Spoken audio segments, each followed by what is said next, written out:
संताची संगती केली पाहिजे.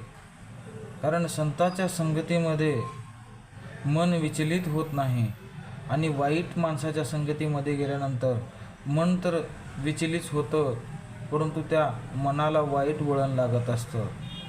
कारण माणूस वाईटाच्या संगतीत गेल्यानंतर, एखाद्या व्यसनाधीनाच्या संगतीत गेल्यानंतर माणूस व्यसनाधीन होतो.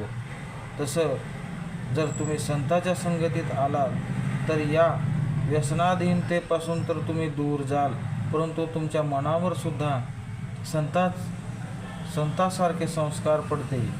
कारण संताच्या संगतीत राहिल्यानंतर संताची कृपा तर होईलच होईल, परंतु साक्षात भगवंताचा जो प्राप्त करण्याचा मार्ग हे संत दाखवत असतात. म्हणून संताच्या संगतीत राहावं.